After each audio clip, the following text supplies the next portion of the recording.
السلام عليكم البنات، كي راكم دايرين؟ ان شاء الله تكونوا كامل بخير وفي صحه جيده. وقت اللي دخلكم هذا الفيديو من قناه مطبخ اسينور.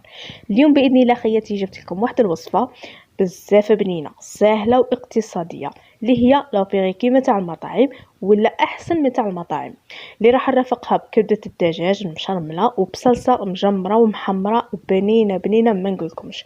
ما عليكم خياتي فقط تبعوا معايا الفيديو للاخير، وما تنسونيش خياتي هذاك الجام والبارطاج فضلا وليس امرا.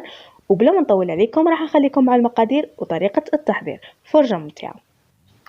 اذا هنا بالنسبه للمقادير نحتاج 3 حبات تاع البطاطا يكونوا كبار، وعندي هنايا كميه تاع كبد الدجاج. طبعا هنا بالنسبه لكبد الدجاج تبقى على حسب افراد العائله. بالنسبه هنا للكبده انا كنت غسلتها وخليتها قطعت مليح في الكسكاس. هنا بالنسبه ليزيبيس نحتاج مغرفه كبيره تاع طماطم مصبره، عندي هنايا الملح، فلفل اكحل، مغرفه صغيره تاع فلفل احمر، عندي هنايا 4 فصوص تاع الثوم، مغرفه صغيره تاع الكمون، وزوج مغارف كبار تاع الخل. نحتاج ايضا زوج اوراق تاع الرند، وعندي هنايا الراس تاع الحار.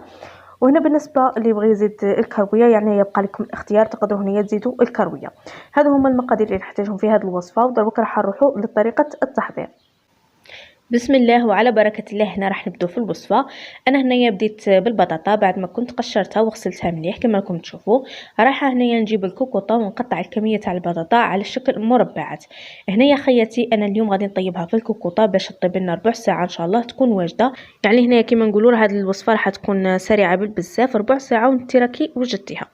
هنايا بعد ما نكمل نقطع كامل البطاطا على شكل مربعات رايحه نرجع معكم. وهنا بعد ما كملت كامل كميه تاع البطاطا اللي كانت عندي وقطعتها على شكل مربعات كما راكم تشوفوا، راح هنايا ندير لها لي زيبيس. هنايا نحتاج زوج سنات تاع توم كنت سكرفجتهم، وعندي هنايا مغرفه صغيره تاع الملح هكذا باه تجينا بنينه وطيب لكم بالملح، يعني كي نقولوا ماشي كما طيب لكم صامته، وثاني طيب لكم بالملح يعني طيب لكم بالخف. عندي هنايا زوج ورقات تاع الرند هكذا باه كي تغدي تعطينا ديك البنه الشابه وتجي يعني منكهه ما شاء الله. وعندي هنايا مغرفه صغيره تاع فلفل الاسود، راح ندير هنا مغرفه صغيره تاع المارغرين وزوج مغارف تاع الزيت.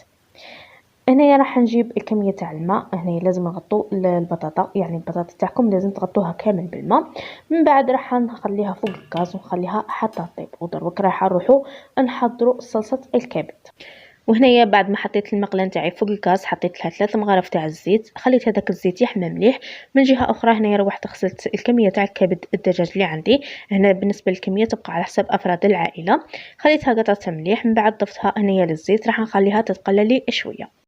وهنا خياتي كما راكم تشوفوا بعد ما خليتها تقلت مليح درك راح نضيف لها مغرف تاع طوماطيس تكون كبيره. وعندي هنايا 4 فصوص تاع الثوم. نحتاج هنايا شويه تاع الملح، ورايحه نضيف لها هنايا الكمون وفلفل اسود والفلفل الاحمر. وهنا اللي يبغي الكرويه تقدروا هنا تضيفوا رشه خفيفه. عندي هنايا زوج ورقات تاع الرند وعندي الحار، ونحتاج هنايا زوج مغارف كبار تاع الخل. رايحه نخلط مليح وراح نخليهم يزيدوا يتقلوا على نار قليله. وهنايا بعد ما خليتها تقلت لي شويه حتى تشربت هذوك التوابل دروك رايحه نمرق. وهنا الماء لازم يكون حامي يعني غالي. قيس كي نقول ما نحتاج يعني هنايا تقريبا كاس تاع الماء. نخليها على نار تكون قليله، نخليها تطيب مليح حتى تتجمر وتتقال. بعد ما تتقال وتتجمر راح ندير لها رشه تاع المعدنوس ورايحه نطفي عليها.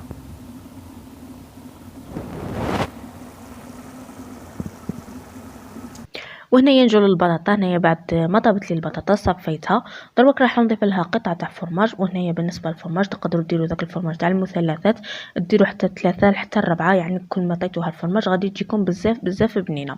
عندي هنايا مغرف تاع المارغرين اللي حتى تعطيها واحد البنه، وعندي هنايا نص كاس تاع الحليب. يعني هذو هما المقادير اللي نستحقهم في هذا لابيغي. دروك رايحه نخلط مليح هاد البطاطا بالباتور. وهنا هاد الباتور راح نخليها تجي كيما لاموس يعني تجي خفيفه. وهنا راح نبقى نخلط بالباتور وفي نفس الوقت راح نبقى نضيف الحليب بالتدريج حتى نتحصل على القوام اللي راني بغيته.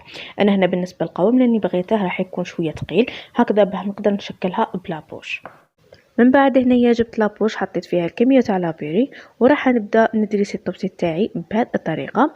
هنا بالنسبه للتزيين يعني كل واحد يبقى طريقته. المهم هنا لابيري عندها اشكال وانواع في التزيين. من بعد هنايا رايحه نحط الكميه تاع الكبد الدجاج. انا نشوف الصلصه كيفاش جات بزاف بنينه وجات حاره ما جات ما شاء الله. هنايا عندي هذيك الصلصه راح نسقي بها البطاطا بهذه الطريقه، وراح نحط لها شويه تاع المعدنوس هكذا باه نكسر اللون. انا راح نكمل تزيين الصحن تاعي، من بعدها تشوفوا الوصفه جاهزه معايا في صحن تقديم باذن الله. كما راكم تشوفوا هنا خياتي الوصفه نتاعنا راه واجده. شوفوا هنا لابيري كيفاش جات ما شاء الله بنينه كريميه طريه وخفيفه، ما عندي ما نقولكم. مع هذيك الكبده والصوص اللي جات بزاف بنينه. ما عليكم خياتي فقط تجربوها. اذا هذا هي وصفتنا لنهار اليوم اللي نتمنى انها تكون نالت اعجابكم. واذا كان عجبكم الفيديو لنهار اليوم خياتي ما تنسوش بهذيك الجيم والبارطاج فضلا وليس امرا. واذا كنتوا اول مره تشاهدوا في هذه القناه ندعوكم للاشتراك مع تفعيل الجرس بتوصلوا بجديد الوصفات. في الاخير ما عليا غير نقولكم انتظروني في فيديو جديد ووصفه جديده باذن الله.